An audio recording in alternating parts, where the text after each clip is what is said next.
Hello, everyone. Welcome back to Bertena Spiritual Sanctuary. This is a place where we explore all things mystical, spiritual, and transformative. I'm your host, Bertena, and today's episode is all about the spiritual symbols, their meanings, and their uses. As I sit here today at Cosmic Connections, I've looked around and I've seen sacred geometry, symbols of the Ankh, and Egyptian beliefs. I have seen crosses, pentagrams, everything. There's symbols everywhere. And as you walk through the store, you can feel the energy coming off of those symbols. And I thought, symbols are a powerful way to communicate really deep truths. And since they've been used for thousands of years, I would love to talk about them because I love history. So, what I've noticed is that some symbols are universal, like the sun meaning life or giving vitality, while other symbols are shaped by specific cultures or religious traditions. But I want us to ask ourselves these questions and explore this throughout this podcast. Why do symbols hold so much power? How can we incorporate them into our spiritual journey? And more importantly, how can we incorporate them into our daily life? So let's go ahead and get started. So I'm going to dive into the history and meanings of some of the most well-known spiritual symbols, showing how you can be used in meditation, you can use them in rituals, and in daily life. Symbols are one of the oldest forms of communication. Before humans developed written language, our ancestors used symbols to represent ideas, concepts, and deep spiritual truths. Symbols transcend spoken words. They carry energy, intention, and meaning that can resonate across time and across cultures. Think about some of the earliest forms of human expression: cave paintings, carvings, ancient petroglyphs. These weren't just artistic expressions, they were ways to record history, to invoke energy, and to communicate with the divine. The symbols left behind by early civilizations weren't random. They were sacred. They were very intentional, and even today, they hold deep spiritual meaning. For example, in prehistoric times, the spiral was commonly carved into stone surfaces. And many archaeologists believe that this represented the cycle of life, transformation, and the cosmic energy. The sun was another common picture symbolizing life force, enlightenment, and divine presence. And these symbols were universal because they reflected what our ancestors observed in nature and within themselves. But now let's talk about the power of intention in symbols. When we use symbols in our spiritual practice, we're not just working with shapes or designs. The true power of a symbol comes from the intention that we assign to it. For example, let's take the spiral again. If you simply look at its design, it's just a swirling line. But when you focus on it in meditation or wear it as an amulet, you imbue it with meaning and with energy, perhaps representing your own personal growth, your expansion, or your evolution. But this is why symbols are used in rituals, meditation, and magic. They serve as gateways to higher consciousness. By engaging with them intentionally, we activate their power. Also, have you ever noticed how certain symbols feel different to you? Maybe you're drawn to a particular one while others don't resonate with you as much. That's because symbols interact with our subconscious mind, unlocking emotions, memories, and even past life connections. That's why many spiritual traditions use sigils, which are personal symbols that are infused with intentions. When you create a sigil, you're embedding your desires into a symbol, making it a physical representation of your spiritual will. Now, where did all of this come from? Well, like many things that we talk about in metaphysics, it goes back to Carl Jung, one of the most influential psychologists of the 20th century.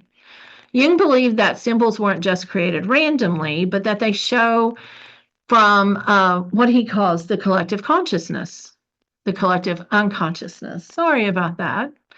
The collective unconsciousness is the idea that all human beings share a deep reservoir of knowledge, memories, and archetypes that have existed throughout time.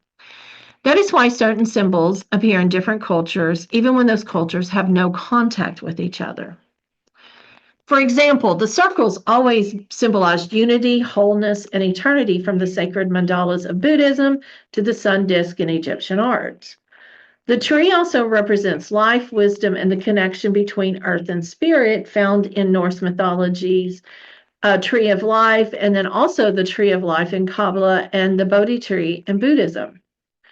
The serpent appears as a dual symbol, both as a symbol of wisdom, like in Kundalini energy and yoga, and danger in the biblical stories of the serpent in the Garden of Eden. These symbols seem to exist beyond just human culture, but they tap into something ancient, something almost primal in our psyche. But why are we drawn to certain symbols? Think about the symbols that resonate with you. Why do you feel drawn to a particular one? It can be that your subconscious mind recognizes its meaning, or maybe it holds a deeper spiritual message for you. For example, if you are drawn to the Eye of Horus, maybe you're seeking protection or wisdom. If you love the lotus flower, perhaps you're going through a personal transformation or a spiritual awakening. This is why symbols can be powerful tools for self-discovery. They reveal aspects of our spiritual path that we may not even be aware of. Now let's look about how you can bring these symbols into your spiritual practice. As we continue exploring the different spiritual symbols, I encourage you to stay open to your intuition. If a symbol sparks something in you, take note of it. I love snakes. I love the serpent, and it has to do with the divine feminine. I do not like sacred geometry symbols. That has so much to do with the divine masculine for me. It is something that in my daily life, my other job, I am so much in the masculine that when I work in my spiritual practice, I want to be in the feminine. You want to ask yourself if one of the symbols make you feel like a deep sense of peace or energy. Consider incorporating that into your practice. And if you've never worked with symbols before, start paying attention to those that you see each day on jewelry and on artwork, even in your dreams, because ultimately symbols are more than just images. They are keys to higher consciousness, portals to spiritual wisdom, and reminders of the divine forces that guide us. So, what symbols speak to you?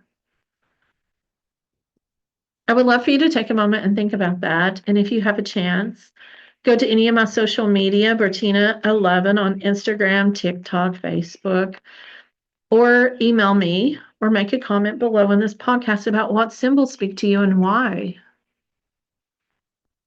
We're going to look at a few of those symbols. These are the more common ones that most people recognize.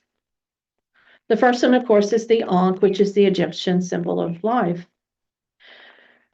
It represents eternal life and divine power, and it was used in ancient Egypt as a symbol of protection and immortality. It's often seen in the hands of gods in Egyptian art, but if you would like to use it in your daily practice, you can wear an Ankh pendant for protection or to connect with ancient wisdom. The pentacle, which is a five-pointed star within a circle, represents the four elements: earth, air, fire, water, plus spirit. And it's a symbol of protection and balance.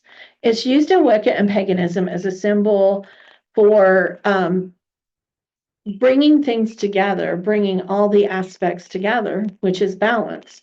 Many people will see that and think it is something bad, any of the stars, but pentagrams, pentacles, stars have been used in all religions. And when you start studying, you'll be surprised seeing them on certain churches or other ones. If you would like to use this in your practice, you would place a pentacle on your altar for protection and to help balance your energy. The flower of life is one of the sacred geometric patterns of overlapping circles that symbolize creation and the interconnectedness of life. It's found in ancient spiritual texts and temples, and it is something that usually looks very soft and light. In practice, you can meditate on the flower of life to deepen your connection to the universe. You will see the flower of life drawn on several journals and a lot of other text as well. The Om symbol is considered the sound of the universe. It's a sacred symbol in Hinduism and Buddhism, and it represents universal energy and consciousness. The Om symbol is used in meditation to align with higher vibrations. I learned in my yoga class that Om is considered the sound that was created or made or spoke when the earth was created and created the entire universe, actually. If you would like to use it in your practice, you can chant Om during meditation to help center your energy. The yin yang symbol, it means balance and harmony. The Taoist symbol represents duality in life, light and dark, masculine and feminine, chaos and order. And if you reflect on the yin yang symbol when you're seeking balance in life, it helps bring it to you. But also using those symbols when you're doing yin yoga or when you're doing flow, which is yang yoga, and just noticing how each one of them will help balance aspects in your life. Now, I really like the Hamsa hand. I know many people go, oh, it's a protection against evil, which it is, but it was used to ward off a lot of negative energy, but also to invite in blessings. It's a hand-shaped symbol with an eye in the center, and it's found in the Middle Eastern and North African cultures. If you would like to use it in your daily practice, wearing a Hamsa as a talisman for protection would be perfect. The Eye of Horus brings protection, health, and wisdom, and wearing an amulet for your workspace for protection. And the last one is just basic runes and sigils. These are magical symbols for manifestation. Runes are ancient Norse symbols used for divination and spell work. I have Viking in my family, Norse background, but runes I cannot connect with. They are extremely masculine. But for me, sigils, which are custom-made symbols that are charged with intention, and you can take the sigils and create with your name, with anything. And to me, they are more powerful because they feel more feminine to me. You can create your own sigil to manifest any kind of goal. I use sigils a lot for calling in the archangels for angel Reiki, or just marking protection or abundance on different things around me.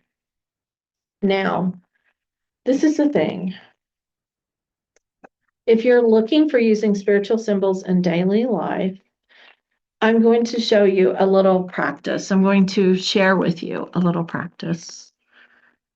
I'm going to go back to meditation and visualization. That is the basis for me. It and Reiki, the energy work from there. So in meditation and visualization, focus on a symbol during those activities to activate its energy. You can start with the lotus flower to deepen spiritual awareness. You can use sigils for Reiki practices. If you are doing altar work, you can place symbols on your altar to represent different intentions. One of the ones I absolutely love is the triple moon symbol, or the goddess symbol, for divine feminine energy. Jewelry and tattoos are good. A lot of people wear a lot of jewelry, and it seems like the energy would be mixing. And then there's also the tattoos that are permanent. Looking at what really speaks to you and is part of a daily reminder of your spiritual truth. And both of those are tattoos are definitely permanent. Jewelry people tend to keep for a very long time. Tarot cards are another way to find sacred symbols. I really like the Learning Tarot cards, which shows the Wheel of Fortune card containing the Flower of Life. Also, the Light Seers deck has the Fool with the Flower of Life as she is falling off the side, and looking at different tarot cards and working with those cards. Also, drawing and painting symbols can channel their energy. Creating a personal sigil, as I said, for abundance is a wonderful way of really getting into it. If you are an artist, drawing a picture and then having symbols throughout that will help channel your energy. So, spiritual symbols have been used for centuries as tools for protection, manifestation, and self discovery. Whether you're drawn to the Ankh or the Yin Yang or the Hamsa, these symbols can serve as powerful guides on your spiritual path. Now, I have a challenge for you. I want you to choose one spiritual symbol that resonates with you and find a way to incorporate it into your life. I want you to make comments, engage with me through comments on Spotify. I want you to go on my social media. Bertina11 is TikTok, Instagram, Facebook. Tell me, what symbols are you drawn to? What experiences have you had with symbols, and how are you going to use them each day? So make sure you stay connected. Follow me on my social media. Like, subscribe to this podcast. Please share and help me get more subscribers. I would love to be able to get paid for this one day, but I also love doing this for you. So I want to thank you for turning into Bertina Spiritual Sanctuary. And until next time, stay magical.